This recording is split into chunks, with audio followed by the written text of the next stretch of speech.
if you're an NBA fan, you see the image of Dwayne Wade when he's alley-ooped the ball to LeBron James and he's running away with his arms out like this, right? Yeah. We have that on our board in our house in Thailand. We had it. I've still got it in my room now. And LeBron hasn't even dunked it yet and Wade's running away like this. That's what we are. Because all of these opportunities, whatever they are, if I throw them up, I know he's going to slam them and I can just go away and celebrate. Nice. And that's it. Every single time. I'm Olly Hall-Green and I'm the founder and host of Shapes of Resilience. In this podcast, we explore the raw, unfiltered stories of those who refused to give up, turning adversity into strength, setbacks into lessons, and pain into purpose. Through these inspiring stories, we can learn and find resilience in our own lives every single day, because true growth isn't found in comfort. This podcast discusses sensitive topics including trauma, suicide, loss, mental health, and illnesses. Some conversations may be distressing, so please take care whilst listening.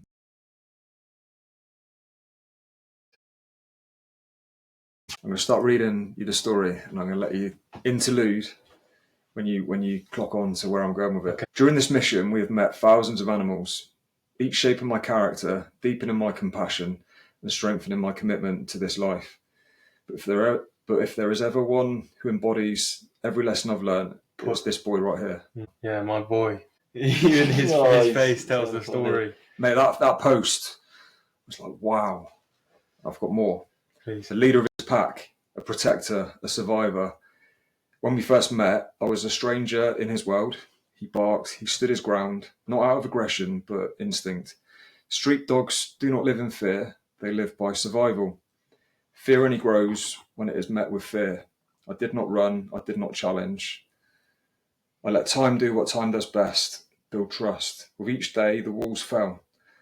Not through some grand gesture, but through quiet, consistent moments. A presence without pressure, a calm without force. When Tom returned from a trip, he noticed it instantly. His eyes have changed. And they had. That trust was tested the day we led Put and his pack for sterilisation, a moment that could have shattered everything.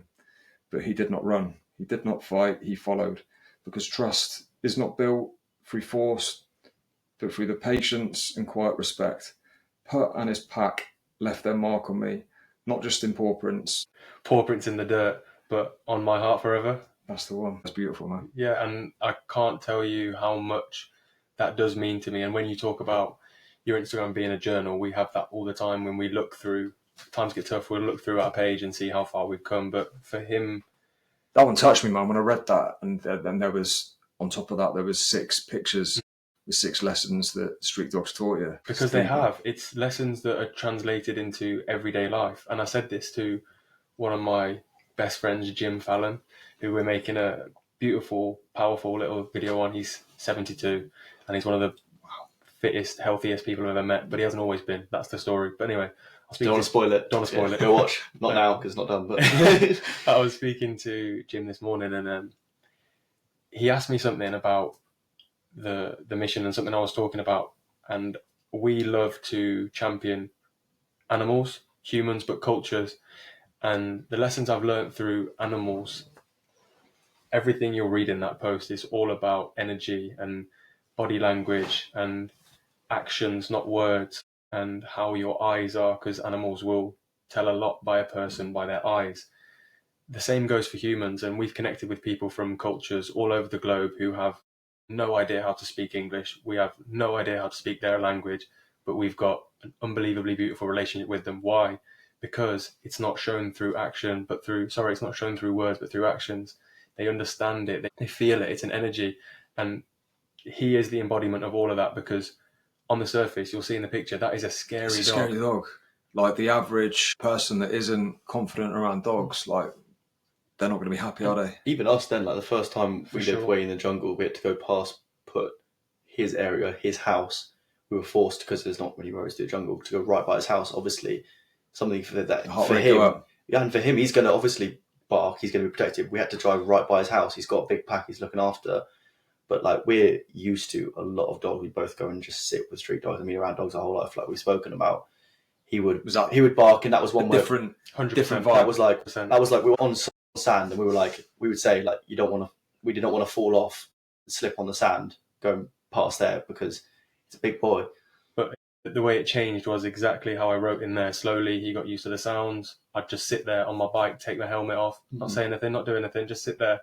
He knows I'm okay. The other dogs, the younger ones, would come up to me. They'd understand he's okay. It's a good energy. And when Tom came back from a trip with his girlfriend, he said to me, he said, "Ro, his eyes have changed." And that was so powerful because was he watching everything you were doing? Everything. And without even like overtly showing you he's watching you? Everything. And it rang true when the lady who takes care of these dogs on the little Thai community that was just off where our house was, beautiful friend of mine, I stay in contact with her, but I went back to Thailand 2 weeks ago to rescue Tom's cat, Sky, right? And I was there for a week, and I made it abundantly clear that every day I'm going to spend my time with Put and his pack. And she told me the first day that I saw her, for 3-4 days, he refused to eat. She feeds all of them. He refused to eat. He'd sit in the road looking for me. Wow. And that touches my heart. Way. Yeah, man. And he went down the jungle to our house where we were living. Couldn't understand what was going on. Even the post you talk about with the pictures that Rohan wrote on about what he learned from street dogs, that we'd gone to film because spending time with that pack, especially towards the end of our time, we were at the house, wanted to film a couple of things because a lot of the time we get so wound up with work, wanted to film some of the things at the house and around the island that meant the most to us. One of being going and seeing the dogs just after sunrise. It was a beautiful hour. It was really golden, the sunrise coming through the trees. Going and spending time with that whole pack and sitting with them as we normally do, but just filming it this time. So it's a lovely core memory. After doing so and being on one of our last days, we were kind of not saying goodbye yet, but saying goodbye to the friend Rohan spoke about. And we're walking back to the house as we normally do because we'd walked down, not driven down time. And Put had come away from his house, which they never had done before this, and followed us way up the track. And we didn't notice until we turned around. So those pictures are actually because he'd followed us up this track. He spent his time. Tom took the pictures. He sat there beautifully. And he looked around, and it almost felt as if, like, I said to Tom a few weeks ago, I was like, "Bro, I really want to capture just a picture with him because he's captured my heart." Yeah. And he came over, did his bit, and he wandered off back to his part of the jungle. And that is so powerful. And people said to me the other day, I went to see my barber, and Tom is my barber at the moment. He cuts my hair, but my not barber, this one that I normally get a naughty little fade. This is the tool over by Rohan. But so no one judged me. Say he's my barber. He's one of my good friends, and I was in the area, so I went to see him. And his dog had been in a boarding for 2 weeks because he'd been away. And he was like, "Ro, he doesn't seem right. He's a bit." And I said, "He's depressed, bro. He's upset because he's just been without you for a few weeks." And one of the younger lads was like, "Oh, man said his dog's depressed," and I was like, "You don't think they understand, You don't think they understand everything. They watch everything. Does he come to you? No. Why doesn't he come to you? Because you don't understand him. Does he come to you? Keegan? Yeah. Jay? Yeah. All of them.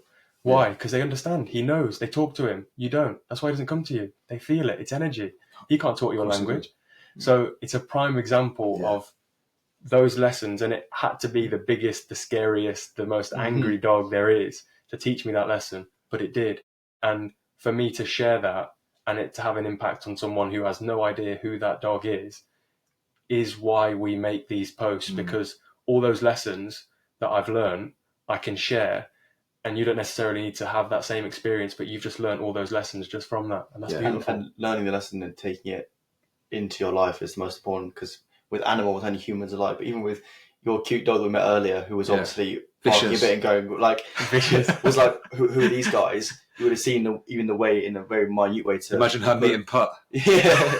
The thing is, you know what? She'd probably still bark. She probably would. Yeah. But he'd probably be a sweetheart as well. You never know.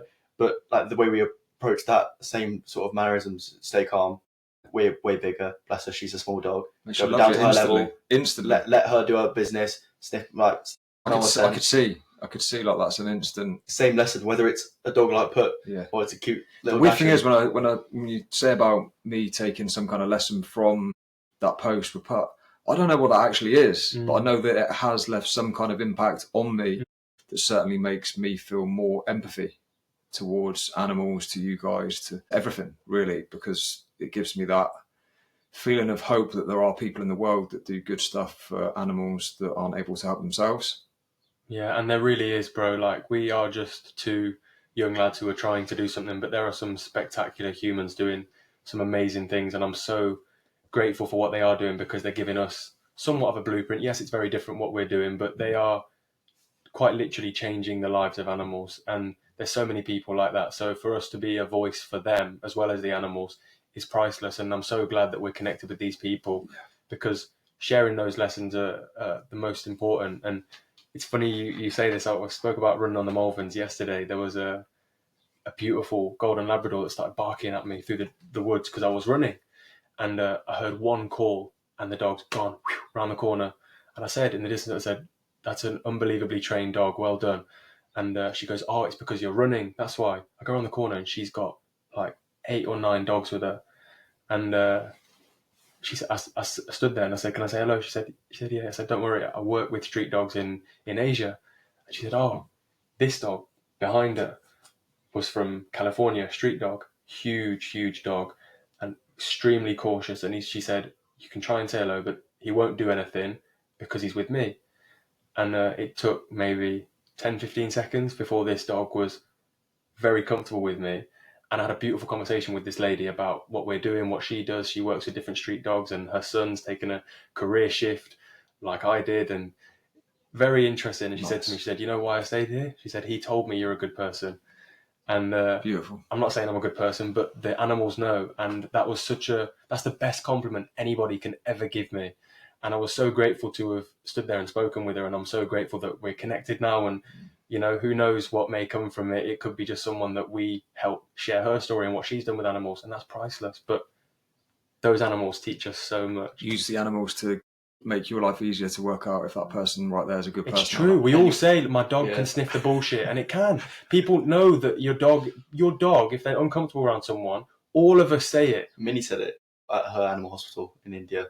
She pointed out, "Oh, this dog, this is the one we use to, because some of the dogs are not all locked up, some are just roaming free because they're just so friendly, or their personalities so they're just calm." She said, "This is the one we choose when he comes and visits. We don't tell anyone, but." She told us after this dog luckily liked us. It would have been awkward if it did. That could have changed, like, knowing it's judging you could have changed your energy. So you 100%. might try and impress that dog or do 100%. something unnatural. 100%. Then it's like, I'm sniffing you out now. And what is that? The same with humans. We smell the bullshit. If someone starts acting something that you don't feel like that's authentic to them, I don't like that person. In this day and age where everything's becoming so perfect, captions are written by ChatGPT, everything's edited, this person, Apple Intelligence, "Oh, I don't like that person in my picture. Oh, she's gone. Now I'm at Lake Como. No one else was there. No boats, just me." Bullshit. There was 150 other people there. But everything's becoming so perfect now. As humans, we're actually craving the imperfect. Treat everyone like they've got nothing to give you. 100%. Because when they've got nothing to give you, that's when you'll gain everything that they've got to give you. Because you can learn from everybody. And my point being is that, like this podcast, it's imperfect. The one we filmed today, it's imperfect. But people can relate to that.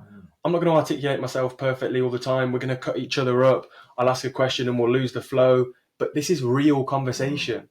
And what we're losing today is real authenticity. And we're trying our best to keep that through everything that we do. But the point I'm trying to make is what you said is, if you smell, well, maybe that person, maybe that girl doesn't like me, let me just put on this persona. And I've learned that line that I learned from that movie Hitch, is it, with Will Smith? Yeah, I want to try that one and see if she, and now it worked, and now she wants to spend time with me. But I realize, it's never going to work in the long run. Exactly. Because you haven't been genuine. So the lesson we learned from the animals, it translates. Just almost that, "Hey dog, I'm just me. Like, I'm not scared of you. No. You shouldn't be scared of me. I'm all right. If you don't like me, that's fine. We can still chill in the same space, but we don't have to be aggressive with each other. Not every dog's going to love you. But as I said, you don't have to be kind to it. You don't have to say, "Oh, you should." You don't have to do that. No. But you don't have to hit it, snarl at it, look away. You can have no problem. Same with a human. Just to be still and be yourself. The biggest progress, I think, might be together or separately, that we made with the first thing, which went from him barking at us driving past his house to not that, wasn't just, "Oh yeah, one day we just started giving him cuddles and he loved us." Not a chance. He was barking. They would always get close to your bike sometimes, or sometimes not. And one time he got really close to our bike, so we just stopped. Yeah. We just didn't move. Then he stopped barking, and that was it. We did that for 5 seconds. He was right next to the bikes barking at us. So you'd think, "Oh, he might bite me." We just stopped the bikes, turned the engine off. We didn't get off the bikes. We didn't do anything. He then just kind of like stopped barking, and then he calmed down, started again, drove off. The other lesson a couple of times that Tom's reminded me of by saying that is that, just like humans, animals especially watch how you interact with other humans, other animals. And because he was his pack and a lot of puppies, they don't know pain from humans. So to us, we're amazing. They want to come up to us, and he's watching how do we interact with them. Same with humans. If I go into a new environment, I'm watching how George is associating with those people over there, and I'm noticing from how is he interacting with the waiter, how is he interacting with the doorman who let him in, how's he interacting with the couple next to him who are talking a bit loudly but he doesn't really like what they're saying, and how's he interacting with them. Now I know before he's even spoken to me what type of person he is. Animals are the same. So true. So they're a teacher for so many different things. Mm-hmm. So true. Here's a question for you, just thought of. So people go through different journeys with animals, and especially someone that might have had a traumatic experience when they were younger around, say, a dog, for example, where they might have been bitten or chased. That's going to stay with them. Yeah. So what advice would you have to someone that wants to feel safe around animals but has that instant feeling of fear every time they come close to a dog, which then in turn, as we know, creates that force and that mirror that is going to mean that it's less likely to have a nice calm interaction with animals. So what advice would you have for people that are maybe scared of dogs as a starting point to just ease their way into approaching dogs? I think firstly, don't start with street dogs because they carry a lot of trauma. Yeah. The same way with humans, if you've been heartbroken by a woman who was extremely beautiful and she was friends with everybody and you found out that she was disloyal to you, maybe don't try and start a relationship with a woman who is showing the exact same personality traits, because the likelihood is she may be the same. Same way with animals. If you've had a certain specific dog that was a street dog that bit you, how were you acting? How were they acting? Try not to do the same thing. Treat it like humans. Treat them like a human, because at the end of the day, you can't. Learning to swim, sometimes people say you've got to throw yourself in the deep end. I truly believe it's true.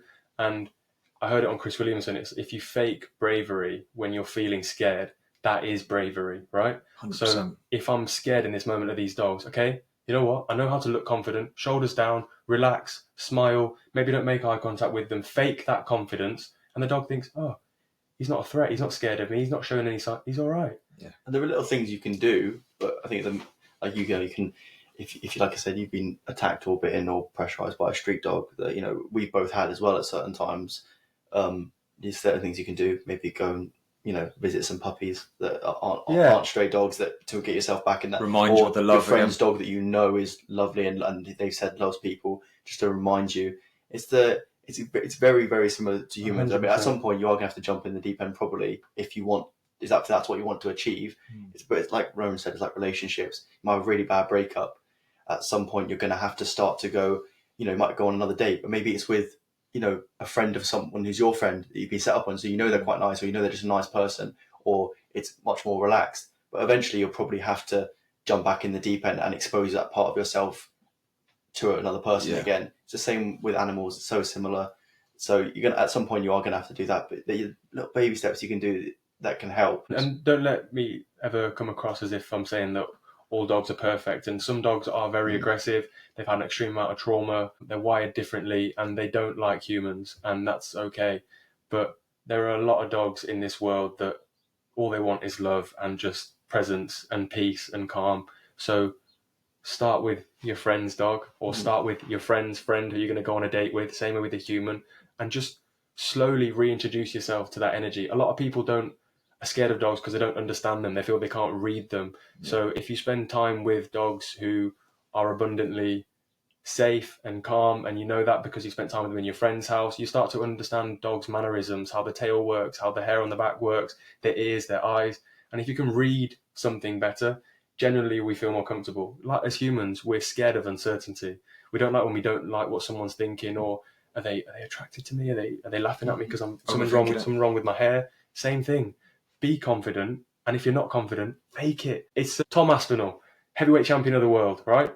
And I'm listening to him on Diary of a CEO not long ago, and he is quite effectively the biggest, baddest man on the planet. And on fight week, he says, when I'm walking around the hotel, the last thing I want to do, because in 2 days' time, I'm going to have to go and walk in front of 80,000 people across the cage from another 120 kilo man who is solely in there to separate me from my consciousness, right? I am scared, right? Mm-hmm. The last thing I want to do is smile. But I've learned from a coach you work with or some athlete who spoke about it, George St. Pierre, another MMA legend, right? And he said, I'll walk around smiling. Because if you do that for long enough, now it's quite funny, and now I actually want to smile, and now I am actually internally quite happy because I've been smiling and I was faking it, but now I actually feel all right.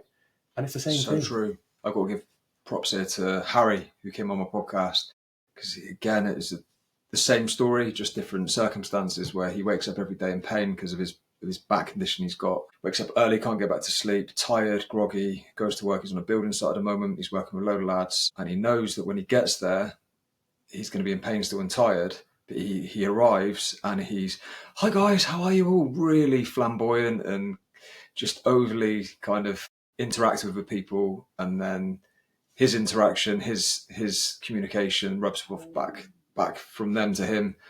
And then all of a sudden, like, his mood's lifted, his energy's lifted, and then he's become in the mood that he was pretending initially to move into. True. And it's easier said than done. I'm like, all these things I'm saying, people are scared of dogs, so you got to fake being confident. I get it. It's way easier to say it, but the only way you'll ever overcome something is just by practicing it and just by doing it more. And 100%. But like with many things, like there's not a step-by-step guide, but the similar thing to what we've been saying the whole podcast is just get the baby steps and just get started. There is something you can do. You don't have to go straight from 0 to 100. But like, if you really want to do something about it, there will be something you can do, even if it's really small. So the pressure's on now. Yeah. Let's not mess this up. It's a lifelong friendship summarised. I can't now put pressure on my message. So is this your message to me? I don't know. Yeah. So let's go with. I hope they're up to scratch. If one of us is just kind Just of trying to work out which way around I wanted to do it. jokingly violate each other, just said like, yeah, your hairline's whacked. That's why we're trying to cover it up on the camera. Let's go with that. So it's a journal entry from Rohan on the 11th of March 2025. Message for Tom. Who are you doing this for? What we have is priceless. It is the single most valuable thing we own. So rare, so beautiful, and thus we must realise we and our skills are what will give our families the lives and memories they deserve. No money, no collaboration will ever be as valuable as our brotherhood. And so we must continue to support, motivate, communicate, and challenge each other. We have the potential to change the world, yet it is only us who can ensure we fulfill it. This is the year dreams become reality. You can't kill us. Love you for life, brother. That's a good one. It's facts. And that was written when I was in an apartment in Chiang Mai on my own. Tom came back to support his mom with some situations going on with his grandmother and making sure that everything's okay at home. So we were separated. We'd been together for 4 months in Thailand, and I was on my own in a city, which I'm not really a city person. It was extremely polluted, and I was just reflecting on the beautiful journey that we had. And in the months, as Nathan would say, the unknown and uncertainties of where this was going to go, we quite literally had no money. We were uncertain of where any potential money may come from. We knew we were trying to raise £10,000 for people in India, but to do that, we need to create a documentary. But to earn money, Tom needs to create videos for other people, so we can't make the documentary. And we're trying to bring this beautiful cat home, but how are we going to get it? And now we're going to leave, and is Tom going to come back to Thailand because we've got an opportunity here? And unknown and uncertainties, plentiful. And in that moment, I realised what we have is what will give our families what they deserve, because fundamentally that's why we do what we do. And firstly, that is it. There is nothing in the world that can ever mark this here now. Tom, we'll put this in the documentary, which will be called Can't Kill Us, because believe me, we've been through it. This right here, nothing can ever break what we've got. Nothing. I guarantee you. I put my hand on my heart and tell you that, because, as I said, the courage you've shown to struggles no one knows about. No one will ever know what we've had to go through individually and collectively. And to be here today, it just reminds me every single day. Reading that journal in the car was the most powerful thing I've done in a long time. I said, bro, like, this brotherhood, that's it. That is it. That's beautiful, man. Yeah, man. And it made me realise, people say, why are you... I was going back to Thailand to rescue this cat. I say this cat, I've rescued Sky. She's beautiful. She is such an angel. She came out of the jungle, built a relationship with her, blah, blah. You can go on Mission Planet, you can hear the story. But she's now Tom's cat. And someone said to me in the sauna, you're going back to rescue a cat for Tom? Oh, did he pay for your flights? And I was like, You got no idea, do you? Like, my life is his life. So we do this together. It's not he does it and I'm doing that. There's no scoreboard. Oh, Tom did 3 things for me and I've done 4. Now you owe me a thing. What are you on? Clearly you don't understand the relationship that we've got.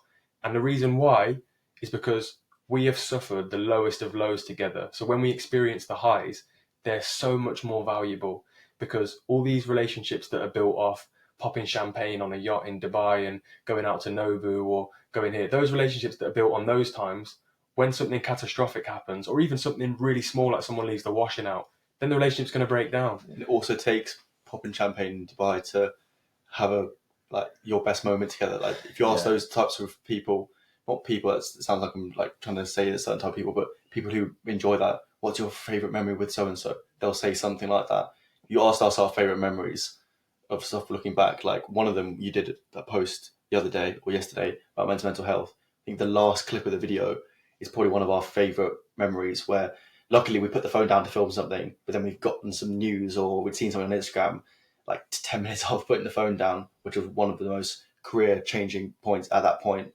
And luckily, because we put our phone down, we caught our authentic reaction to that, which is obviously very rare to happen, especially if it's not faked. And it's a bit weird because we're both in our pants just in a hotel room. but that was at the end of the video, and that's one of the moments I look back on at just some random hotel in Phuket. It's so nice you've had those moments together, because as we reflected earlier, I've built this on my own, and no one will ever know how much I've put into it and how many moments I've had where it's just been tough. It's been a lot. It's been a hell of a lot of grinding it out, and the learning and all those things that people don't see. Like, you've experienced that together. So when you ride the ultra low or the ultra high, you experience that together, and you remember it together, and you look back on that exact moment at that exact time, and you can reflect on that together. But we do I can't appreciate that, and then therefore we always say have the utmost respect for people who can 100%. Or are doing it by themselves, 100%, because we're well aware of how lucky we are. 100%. So people like yourself, like you just said, I've got the option to just stop, give up, because I haven't got anyone else saying there's not a chance we're giving up. Never.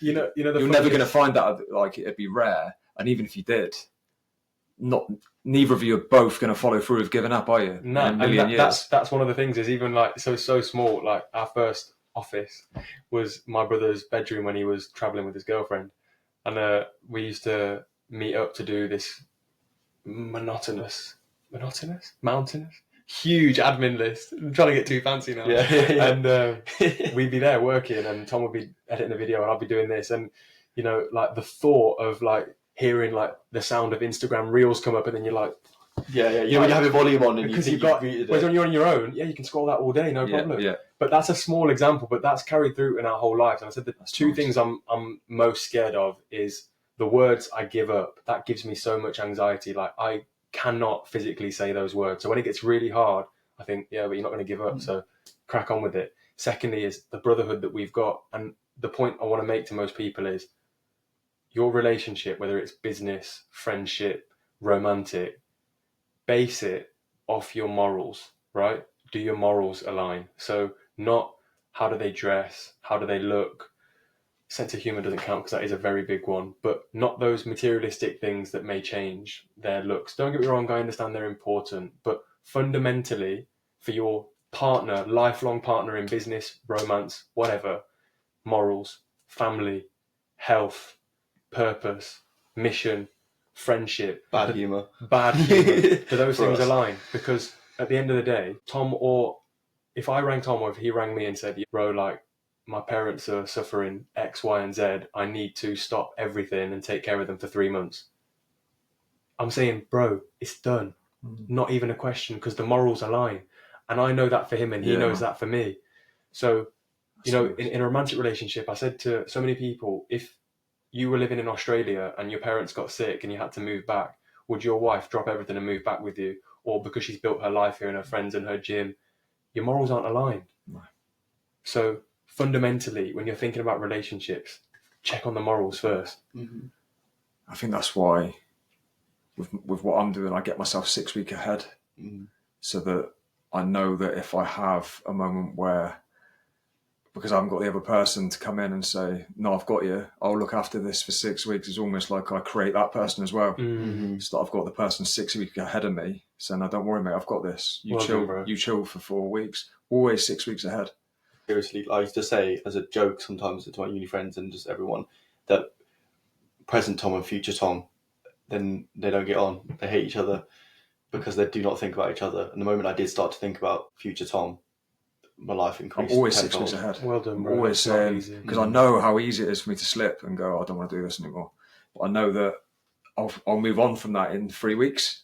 And I keep having moments where I'll just do nothing on this for 3 weeks. But I know I've got it covered. It's all scheduled. Everything's edited every time. It's a lot of work, but I feel like that just gives me that reassurance. Like then I don't worry as much about the dip because I know the future me's got it covered. And you need that because whether it's like you're creating another person or hearing from another person, getting told every now and then, like, don't worry, I got you, is the most important thing. That's what you said. That's why I massively appreciate what you've just... That's a good point, but that's what I massively appreciate what you just said there, because we can't give that perspective because we've not had it. But for you to give that to anybody who's listening who's building something on their own, that's a great... Maybe it doesn't work for them, but that whole concept of take care of your future self, because you won't always be able to battle through the storms on your own like you are now. And they are two different... Seeing them, I've always seen it for the wrong reasons, that your future self and your present self are two different people. I've treated them because of bad reasons, but you putting a positive like that, very especially useful. when you're doing something that is on top of everything else, and it has to be done from a place of choice. And yeah, my head has to be right, and everything has to line up. I can't just jump on a podcast and fake this. Like if there's any faking today, then I just wouldn't. Like I'd have had to write everything down. But weirdly, when I'm in these environments, when I start with low energy, my energy actually increases throughout the interactions, just because it's... And we're still going. Yeah. I will say just on that, no I won't because I've completely forgotten it, so you carry on. Just forget. No, there was something about what Ollie said that I think is quite... Yeah, just be kinder to yourself, man. Because if future self is taking care of you, also, like I put on my post yesterday, no one will ever know the struggles that you've gone through. So be kinder to yourself, because someone in the world, many people have been dealt the same cards as you, and they didn't make it this far. They lost the war with themselves in their head, right? Someone else has been dealt far worse cards than you. 4 hours away, people are fighting trench warfare like we used to do in World War II, and they're doing it today, right? So be kinder to yourself, because you've come so far, bro. I feel that as well. I feel the people that have lost that battle, and if I look at the emergency services, for example, in the last 3 to 4 weeks, there's been maybe 4 or 5 police officers in their 30s that have just lost the battle and just gone. And I can see how easy that could be if you don't have the right systems in place and the support and the knowledge that actually it is going to get better. I can see how easy that is, because it's tough. It is tough, and not just emergency services, like you can apply that to everything. I don't know what the answer is. There's lots of different people with lots of different solutions for the way men could do more and find different ways of reinventing the wheel. But for me, it is definitely, like you just gave me that advice around being kinder to yourself. As soon as you stop and you just talk to yourself in a different way with kindness, then maybe that's exactly what you need every time to get yourself out of a mess. It's the same concept where, as men, we need both. We need the comfort, but we also need the discomfort to make sure that we keep striving for better, because too much comfortability will kill your drive and it will kill your creativity. So if you're constantly just loving yourself as your perfect human, you don't need to do any work, then you go too far the wrong way. But you put yourself through too much torture and too much struggle and you never actually appreciate what you have gone through, you go too far the other way. So it's a balance, and the hardest thing is finding that balance. But especially if you're a solopreneur like yourself who is doing this, you really need to make sure that you take care of the comforted side of you, because the struggle, the resilience is the name of this podcast. It's a real thing. That's what's built you here. It's a real thing, man. So you have to have that balance. And again, I'm not a medical expert. I'm not a mental health expert. I'm not a dog behaviorist expert, but all of these things are through experience. And my most powerful moments have come through. He'll challenge me and support me in the same sentence, and that's the best thing. So if we can cultivate that voice and that message for ourselves as men, that's going to be unbelievably transformative. So I'm going to come in and just real quick, I'm just going to reflect on what is my biggest downfall and my biggest mistake I keep doing. And it's something that I caught and I recognised 18 months ago, addressed it, but now I'm here again. And if I look at my goal and I'm like, right, that's what I want to build, and I know I need to work at this pace to realistically get there and still have energy left in the tank. And then what I do without fail is I get to where I believe to be 100 metres from the finish line and I start sprinting. But what I don't realise is actually the finish line wasn't 100 metres away, it's 400 metres. And then I get to the 300 metres and then it's moved to 800 metres, but I'm at sprint pace. I'm staying up late, I'm doing this, I'm consuming myself with it, and then I burn out and I crash. And it's, if I pace myself, I'm all good.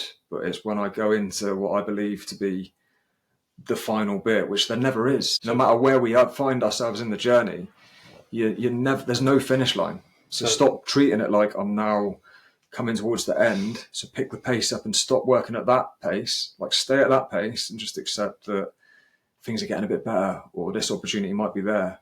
But just stay at your pace and maintain the balance. The lesson I'm trying to say is super simple. It's just there is so much to be said for just not giving up. Just stay in the game.